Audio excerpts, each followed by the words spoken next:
मैं भारत को भारतीयता की मान्यता के आधार पर फिर से खड़ा करना चाहता हूं, उस काम में लगा हूं। और हमारे यहाँ किस तरह का सिस्टम रहा होगा। अभी तो आप पहले तो ये मानते थे, मेरे जैसे लोग जो आधुनिक शिक्षा में से पढ़कर निकले हैं, कि ये जो रामचरितमानस है या राम की कथा है ये सब कल्पना है। और हमारे देश में ये जो वामपंथी लोग हैं ना, लेफ्टिस्ट, वो बहुत चिल्लाते हैं इसमें क्या धरा है, ये तो सब कपोल कल्पना है।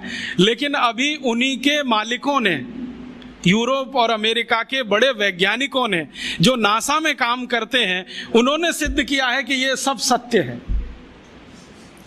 आपको मालूम है, थोड़े दिन पहले नासा ने कुछ फोटोग्राफ्स रिलीज किए और वो फोटोग्राफ्स भारत के भगवान श्री राम के बनाए हुए समुद्र सेतु के बारे में हैं।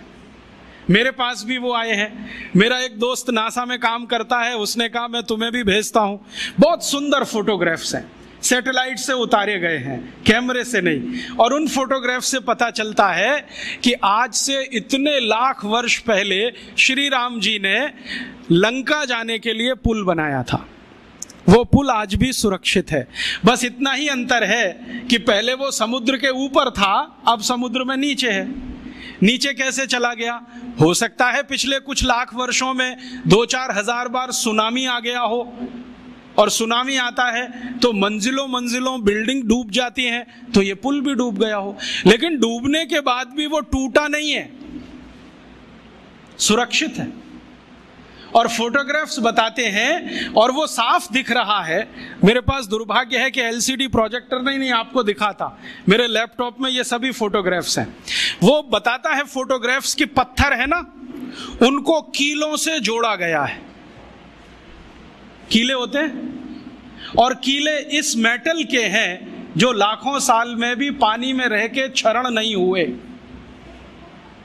कहीं कहीं पत्थर के बीच में चूना लगाया गया है, वो साफ दिखता है। सीमेंट कहीं नहीं है, क्योंकि सीमेंट था भी नहीं। तो चूने और कीले से जोड़े हुए पत्थर अभी तक सुरक्षित हैं, टूटे नहीं है। और उससे भी बड़ी बात यह है कि उस पूरे पुल पर क्रैक नहीं है, कहीं भी एक क्रैक भी नहीं है।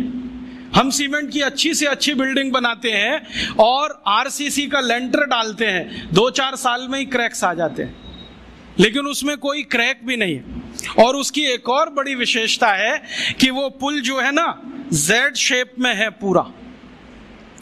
जेड बनाते ना अंग्रेजी का, ऐसे है पुल। अभी जो पुल बनते हैं वो स्ट्रेट लाइन होती है, एक सीधी रेखा में दीवार खड़ी करते हैं तो डैम बन जाता है, वही पुल जैसा हो जाता है डैम की दीवार। वो जो है ना, ऐसे बनाया गया। क्यों? शायद इसलिए कि समुद्र के पानी का प्रेशर बहुत होता हो, तो उस प्रेशर को इक्वली डिस्ट्रीब्यूट करना हो, तो ये शेप सबसे अच्छा है।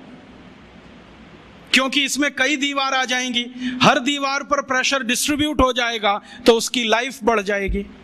इतनी अकल हिंदुस्तान के लोगों को आज से 8-8.5 लाख साल पहले थी। और जानते हैं इस पुल का डिजाइनर कौन? नल और नील, माने the great great construction engineer Nal और नील, दोनों ने बना दिया पुल। और अब नासा कहता है कि दुनिया को पुल बनाने की टेक्नोलॉजी शायद भारत से ही गई होगी, क्योंकि इसके पहले दुनिया में कोई पुल बना था, उसका कोई रिकॉर्ड नहीं मिलता। तो अब उस पुल पर से जाकर राम की सेना वापस आई।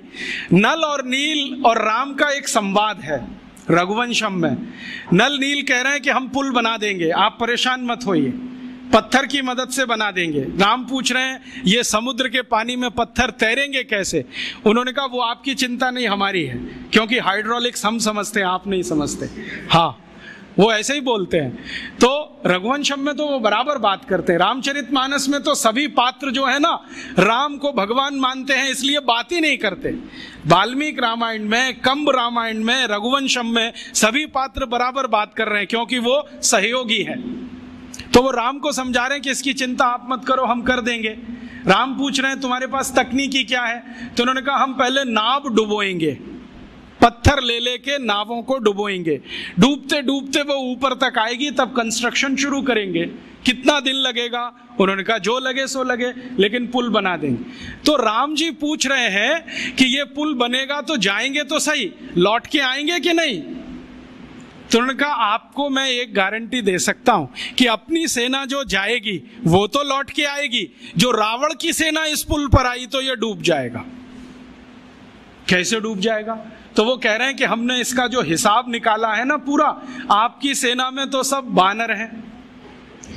हाँ, और बानर जब चलते हैं ना तो मिनिमम प्रेशर डालते हैं जमीन पर।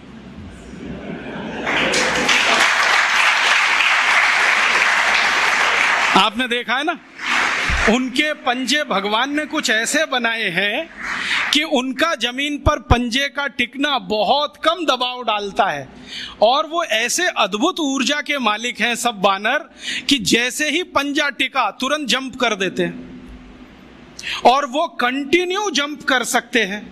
1 किलोमीटर तक कर सकते हैं, 2 किलोमीटर तक कर सकते हैं। तो नल नील कह रहे हैं कि हमने पुल का डिजाइन ऐसा रखा है कि ये बानर जंप करके तो निकल जाएंगे सबके सब, जो रावण की सेना आई तो ये डूब जाएगा, क्योंकि रावण की सेना में सब राक्षस हैं। राक्षस शरीर में भारी हैं, भारी होने के साथ दबाव ज्यादा डालते हैं, तो ये पुल टूट जाएगा, वो मर जाएंगे। इसलिए युद्ध में हम विजयी होंगे, हारने का चांस नहीं। इस क्वालिटी की चीजें हैं। अब ये क्वालिटी किसी देश में आई हो तो मैं मान सकता हूं कि उस पुल को बनाने का मटेरियल उस जमाने में रहा हो, और उस पुल को बनाने वाले जो लोग रहे, नल नील जैसे पता नहीं कितने, उनको और भी बहुत कुछ ज्ञान आता हो।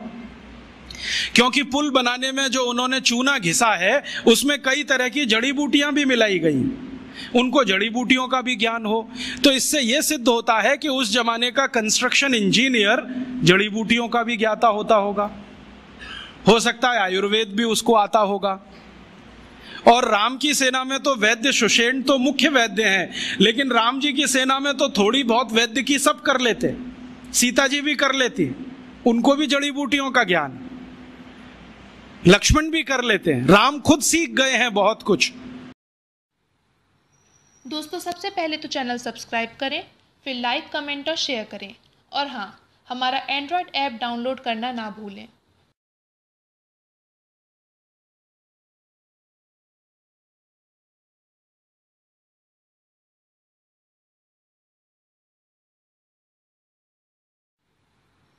दोस्तों, सबसे पहले तो चैनल सब्सक्राइब करें, फिर लाइक, कमेंट और शेयर करें, और हाँ, हमारा एंड्रॉयड ऐप डाउनलोड करना ना भूलें।